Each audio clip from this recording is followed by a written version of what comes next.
I'm Caroline Laborde from Money Mindset Accelerator, and today I want to talk to you about how you can use anger to fuel your success. So this is a bit of a different topic to what I normally teach. So usually I show people how to neutralize the negative energy in their lives and how to build upon that with, positivity and affirmations to get to the goals that they want with a really strong money mindset. But every now and then, and I was reminded of this recently, you can use negativity as a platform to get what you want. And in particular, anger is one of those emotions that can fire people up in different ways. And so I'd like to share a little bit of a story with you that kind of came to mind a couple of weeks ago. So I was lucky enough to go to a 30th anniversary ball for a scholarship program that I did when I was at university. And it's one of these things that holds a really special place in my heart because I worked really hard at school to get that scholarship. It was something I had my heart set on for years.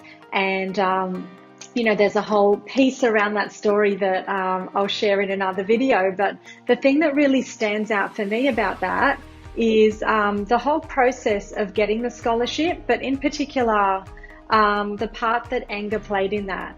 And I was reminded by this when I attended the ball a couple of weeks ago, and it was this really awesome night out. I had a lot of fun with my friends, and the director of the program, so the current director, was giving a speech about how, every single person in the room who's part of the alumni should feel really grateful for the opportunity that we have. And she was going through some of the stats, and she said, 1,000 people apply for this scholarship every year from high school. So in their last year of high school, they go through a rigorous application process. People get shortlisted, and then you get offered a place based on getting a certain mark. So you still have to meet other criteria. And so basically that original 1,000 gets funneled down. And in the end, I think 30 people get a place in the course. And so, when you look at those numbers, I look back on that and I think, oh my God, I was so lucky to get a spot in that. And even though I did work hard, like luck always plays a part, I think, in stuff like that. That place could have gone to somebody else. But the thing that I really remember about it is, in a way, how close I came to, not getting it at all, because I could have walked away from it completely.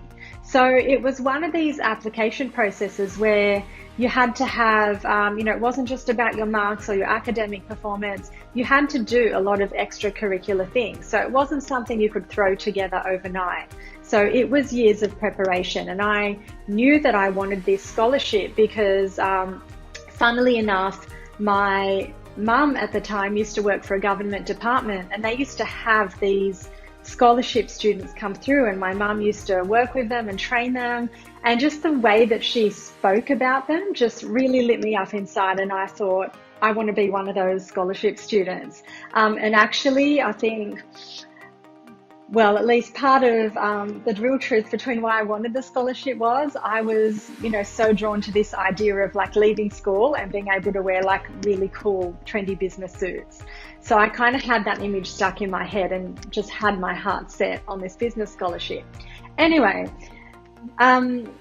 essentially the reason I came close to, potentially not getting a place in this program is that part of the application involved us getting a reference written by someone at your school. So it had to be someone, I think, at a certain level. And I remember taking my application to the position, I think, was called a curriculum coordinator. So the person who sort of coordinates all the subjects for the senior students, but also looks at, what mix of subjects each student should do individually. And I remember taking my application to this particular person, and he was like an older gentleman, and I don't really know a lot about his background other than he was a science teacher. I'd never done any of his classes, but I obviously knew who he was, he knew who I was. I took this application to him, and he had a look through all of my paperwork, and I distinctly remember he said to me, I don't really know why you're applying for this. You're just going to get really disappointed. Girls from our school don't get these scholarships. And I remember in that moment, I didn't know how to react. I was partly in shock that I thought, like, how could you say that to someone? Aren't you meant to be encouraging me? I mean, I went to the local Catholic girls' school. Like, there was nothing wrong with my school. We certainly weren't like one of these competitive selective schools, you know, that had all the top performers, but I thought I went to a pretty normal school. But no one from my school had ever gotten a scholarship before, and that was news to me. And something about that incident just made me really angry. And I remember looking at this teacher, and I didn't say it at the time, and I kind of feel like I shouldn't really swear, but honestly, this is what I went through my mind. I looked straight at him and I thought, fuck you, buddy, I'm getting this scholarship. Like, who are you to tell me that I can't get a scholarship and that girls from our school shouldn't get a scholarship? So suddenly I felt like I wasn't just doing it for me. Even though I really wanted it, I felt like I kind of owed it to my school to sort of break this myth, break this paradigm that girls from my school don't get scholarships. So anyway, as the story goes, I went on, like, did the interviews, got offered a place, got the mark I needed and got the scholarship.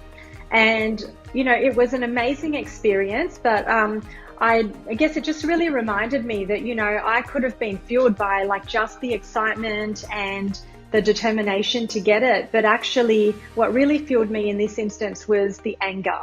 Like, it was just an anger, you know, in two forms. And, you know, really it's something that I think you can draw on to get to your own goals. So one form is that it's anger that can really fire up a hunger within you. So something that really tests whether you want that goal that you're going after or not. And, you know, in that case, I was absolutely certain that I wanted this, and I felt no one had the right to take it away from me. And then the second one is really about that test of your character and your strength.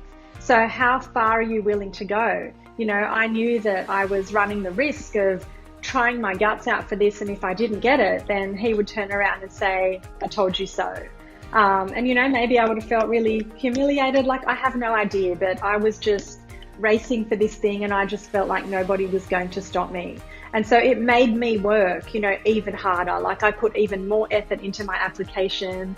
I remember my mum trained me for the interviews, and, you know, I practiced and I used to stand in front of the mirror and, you know, just go through my interview questions. And I don't know if I would have done all of those things if I hadn't been fueled by so much anger. So, you know, anger wasn't the long-lasting thing. I mean, as soon as, like, obviously I got the scholarship, that turned into like mass excitement. But, you know, it was certainly something that helped me, and I held on to that because it just really brought up this fire within me that made me keep pushing forward. So, you know, it is something that you can definitely use. Like, if you're not in the best of spaces, but anger can fuel you to get to a good outcome, then I'm certainly an advocate of, you know, giving that a go and doing that. And then, you know, there are definitely ways you can then work to clear that and to operate from a place of more positive energy. So my question to you is, how can you use anger to fuel your success? And a good way to check in on that is to ask, well, what are you really fed up with? You know, and for this question, I urge you to sort of dig deep and say, well, what am I fed up with about myself? What excuses do I keep giving myself? What goals am I not hitting? How long have I been going after the same goal? And maybe even get really angry at yourself for letting yourself down and for not giving it your all. You know, if it's something specific, maybe there is someone, like in my example, that you can get angry at that can fuel you along, but you can dig deep and get pretty fed up with yourself too if you haven't consistently been hitting your goals. So, you know, I'd love to hear from you, hear about your own experience, and see what you think about the whole process of using anger to fuel your success. And of course, if you want help with that, whether it's moving closer towards your goals or even working through the intensity of anger and trying to turn that into something more positive, then please reach out to me. I'd love to hear from you. We can hop on a call and I'd love to help you work towards your goals much more quickly. So thank you for watching. I'm Caroline Labor, and I will see you in my next video.